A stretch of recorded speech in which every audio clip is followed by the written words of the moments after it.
The afternoon sun spilled to the grand windows of the mansion. The air smelled faintly of roses and polished wood. Every detail in the house spoke of quiet power. Old portraits, golden frames, and chandeliers that caught the light like frozen fire. Margaret, walked slowly down the staircase, my hands clasped in front of me. Today was important. My son, Adrian, was bringing home his fiancée for the first time. I had heard her name many times before, Lila, a woman of charm, beauty, and ambition. But there was something in her tone whenever she spoke on the phone, a sharpness hidden behind sweetness. The butler opened the door. A soft gust of perfume entered before she did. Lila stepped inside, tall, elegant, dressed in designer clothes that shimmered when she moved. Adrian followed her, smiling brightly. "Mother, this is Lila," he said with warmth. I smiled kindly. "Welcome, dear." Lila's eyes traveled around the hall, scanning the paintings, the marble floor, the chandeliers. Her lips curved slightly. "It is cozy," she said with a faint smirk. I noticed the way she looked at me, not as a mother to be respected, but as someone to be measured. She saw only an old woman in a simple dress, with gray streaks in her hair and tired eyes. "Please," I said softly, "sit. Lunch is ready." We walked into the dining room. The long oak table was set with fine china, silver spoons, and fresh lilies. Yet, somehow, Lila's eyes narrowed, as if even perfection could be improved. She sat down gracefully, crossing her legs, her tone light but sharp. "So, Mrs. Warren," she began, "Adrian tells me you live alone. Must be difficult, maintaining such a big house by yourself." I smiled gently. "It keeps me busy." Her voice grew bolder. "Still, it must be hard not having help. I mean, at your age." Adrian frowned slightly. "Lila," but she only laughed sweetly. "Oh, I am just teasing. I think it is wonderful that you still manage things on your own." The words stung, coated with politeness, yet dripping with condescension. I met her gaze, steady and calm. Inside, I could feel something stirring, the part of me she did not know yet. For years, I had chosen silence. I had chosen peace. But I was not a woman to be humiliated in my own home. The meal continued. She spoke about parties, expensive brands, and her connections. Adrian tried to change the topic, but she always circled back to herself, her success, her charm, her status. When dessert was served, she leaned toward me and said, "Adrian told me you used to work in a small office, right? That is adorable." Her tone was soft, but her eyes glittered with triumph, as if she had found a weakness. I placed my teacup down slowly. The sound of porcelain meeting glass echoed in the silent room. For a moment, no one spoke. Then I smiled. "Yes, dear. I used to work in a small office." Lila leaned back, clearly pleased. "Oh, that is sweet. I think it is important to be humble." Adrian shifted uncomfortably. "Lila, please." But I raised my hand gently. "It is all right," I said calmly, "because that small office was where I started the company that now owns half the city's real estate." The air changed instantly. Her smile froze. Adrian blinked, stunned. I continued, my voice soft but firm. "And I still run it. Under my maiden name, Margaret Hayes." Lila's face went pale. Her lips parted, but no words came out. The room felt heavy, the silence thick with shock. The woman who had tried to humiliate me had no idea that she was sitting across from the very person her friends envied, the businesswoman whose name appeared in every financial magazine she claimed to admire. I sipped my tea slowly, letting the truth sink in. Her hands trembled slightly as she adjusted her napkin. "Oh, I did not realize," she whispered. I smiled kindly. "Of course not, dear. You were too busy looking down." Lila's face stiffened, but she forced a laugh, light, fragile, artificial. "Oh, Mrs. Hayes, what a surprise. I must have read about you somewhere." Her voice trembled just slightly, like a mask beginning to crack. I watched her carefully. Every blink, every twitch of her lips spoke of discomfort.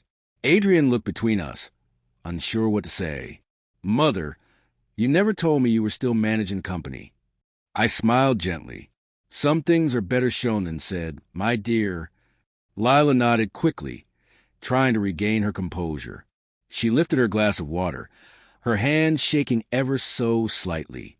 "Well, I suppose success runs in the family," she said, forcing a grin. But her eyes avoided mine.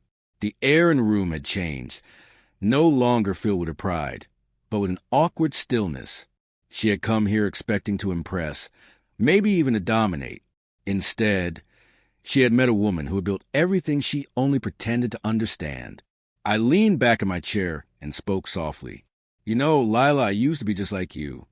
Her gaze shot to mine, curious but defensive. "Like me?" she asked. "Yes," I said with a faint smile.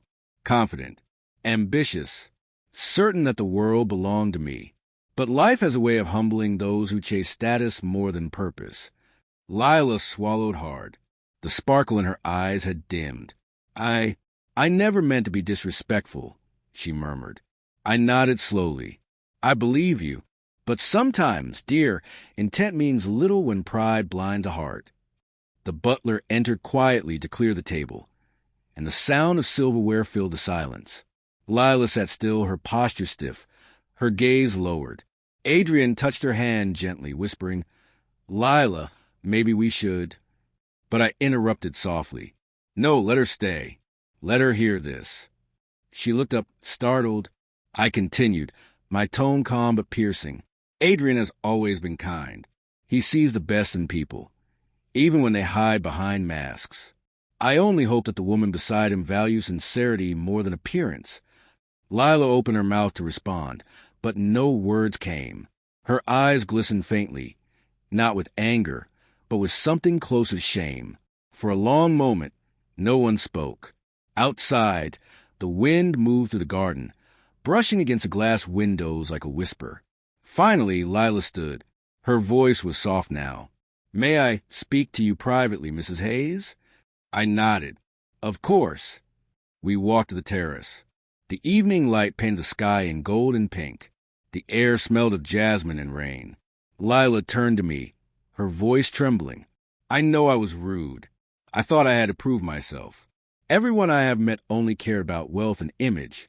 I was afraid of being judged, so I judged first." Her honesty surprised me. For the first time, I saw not arrogance, but insecurity. I placed a hand gently on her shoulder. "You do not need to prove your worth to anyone, Lila, not even to me. But if you are to be with my son, remember one thing. Respect is worth more than diamonds." Tears filled her eyes. She nodded slowly, whispering, "I understand." I smiled softly. "Good. Then start by being true to who you are." We stood there for a moment, silent, two women from different worlds, finally understanding one another. Inside, Adrian watched through glass, his expression full of relief. The tension that once filled the house had faded. When Lila turned back to him, her steps were slower, gentler. She walked to Adrian and took his hand. "I was wrong," she said softly. "Your mother is an incredible woman." Adrian smiled faintly, his eyes meeting mine. "Now you know where I get it from." Lila laughed through her tears, and for the first time that day, it was genuine. Lila wiped her tears and took a deep breath. Her voice was steadier now, softer, but filled with sincerity. "I promise, Mrs. Hayes, I will never judge you or anyone else like that again." I smiled, but I knew words were easy. The truth, however, always needed to be seen in action. So I said calmly, "Lila, I want to believe you, but life always gives us a test, one that reveals who we really are. Would you accept one for me?" Her eyes widened slightly, a flicker of unease in them. "A test?" she asked cautiously. I nodded. "Yes. Tomorrow, I want you to come with me. No makeup, no designer dress, no car, just yourself." She blinked, surprised. "Where are we going?" I smiled faintly. "Somewhere that will show me who you truly are." The next morning, we met at dawn. The city was still quiet, bathed in soft golden light. Lila looked nervous but determined, dressed simply in jeans and a plain shirt.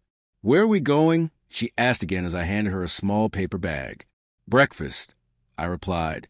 We drove for nearly an hour, past tall glass towers and through narrow streets, until we reached a small shelter on the outskirts of the city. Children played in the dirt, their laughter echoing against cracked walls. An old man sat under a broken awning, his hands trembling as he tried to drink water. Lila's expression changed. Her eyes softened, her posture relaxed. "What is this place?" she whispered. "This," I said, "is where I come every month, to serve, to remember what really matters." For a moment, she said nothing. Then she stepped forward, knelt beside the children, and began handing out food from a bag. Her movements were hesitant at first, but then something shifted. She started smiling, laughing with the kids, even wiping dirt from a little girl's face. I watched quietly, my heart warming. When the food was gone, she stood beside me, her eyes wet with tears. "Mrs. Hayes," she said softly, "I have never felt this kind of peace before. I spent years chasing luxury, and this," she gestured to the children, "feels more real than all of it." I looked at her for a long moment and said, "Now I see the woman my son fell in love with." Lila covered her mouth, overwhelmed by emotion. "I do not deserve your forgiveness," she whispered. I smiled gently. "You do not need to earn forgiveness, Lila. You just need to understand it." She hugged me suddenly, a genuine, trembling embrace. And for the first time since I met her, I felt her sincerity. When we returned home, Adrian was waiting on the porch. He looked confused when he saw us smiling. "What happened?" he asked. Lila looked at him, her eyes glowing with newfound humility. "I met your mother today," she said softly. "Not the powerful Mrs. Hayes, but the woman who changed my heart." Adrian's eyes filled with emotion. He pulled her close. And for the first time, I saw them together. Not as two people from different worlds, but as two souls finally ready to build something real. As the sun set behind the house, I whispered quietly to myself, perhaps love truly begins when pride ends. I turned, watching them laugh together. And for the first time in years, my home felt alive again. The golden light of the sunset spilled gently through the large windows, painting everything in warm amber hues. The air was soft now, calm, peaceful, no trace of the tension that had once filled this home. Adrian poured tea for all of us, and Lila sat beside him quietly. Her posture was humble, her smile gentle. There was no pride in her tone, no pretense in her eyes. As I watched them laugh softly together, something deep in my heart settled, a feeling I had not known in years. Perhaps this was what healing looked like. Later that evening, as the house grew quiet, I walked to my study and looked at an old photograph on the desk. It was of Adrian as a little boy, holding my hand outside the factory we had built from nothing. Back then, I promised myself I would raise him not just to be successful, but kind. And today I realized I had done both. I heard a knock on the door. It was Lila. "Mrs. Hayes," she said softly, "I wanted to thank you for not giving up on me." I looked at her with a faint smile. Growth only begins when we are ready to listen. You were ready. She nodded, emotion glimmering in her eyes. "I know I still have a lot to learn, but I want to learn from you." I placed a hand on her shoulder. "Then you already have my respect." As she left the room, I turned once more to the window. Outside, the city lights twinkled like stars scattered across the earth, bright, distant, yet connected. I whispered softly, "Life always tests us, not to show our weaknesses, but to reveal our strength." The wind rustled the curtains gently. The faint sound of laughter drifted in from the living room, the sound of a family rediscovering love. And in that quiet moment, I realized something simple yet profound. True power lies not in wealth or in titles, but in forgiveness, grace, and the courage to change. As the screen fades to black, a soft piano note plays, slow, emotional, full of closure. Then the narrator's voice returns, warm and reflective. Sometimes, the people who try to hurt us are the ones who are hurting the most.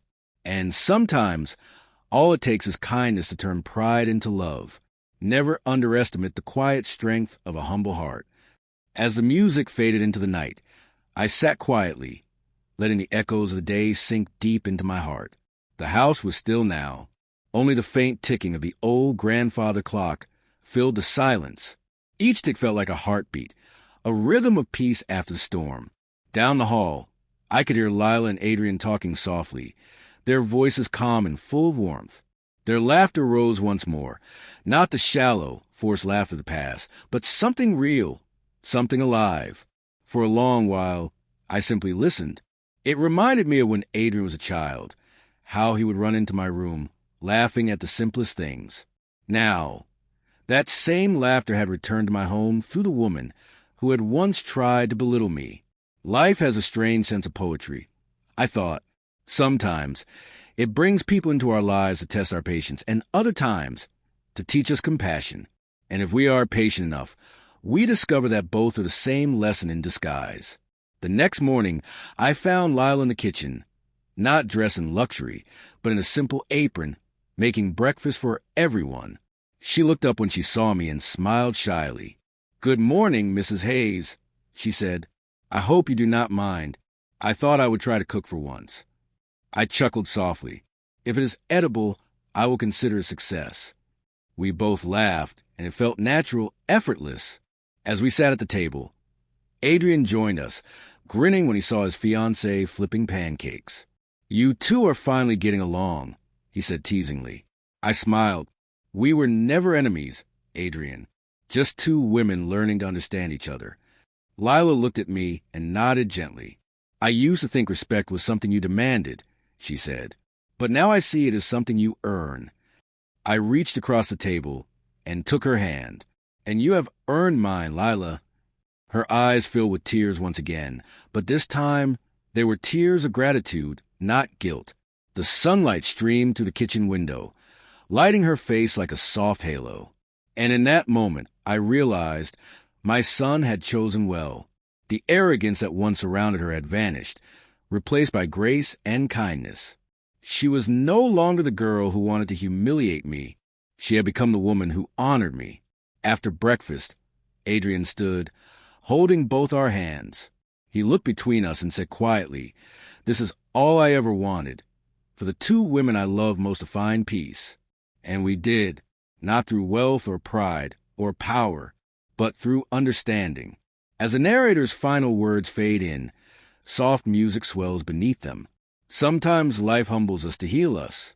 And sometimes love begins not when everything is perfect, but when pride is finally put aside.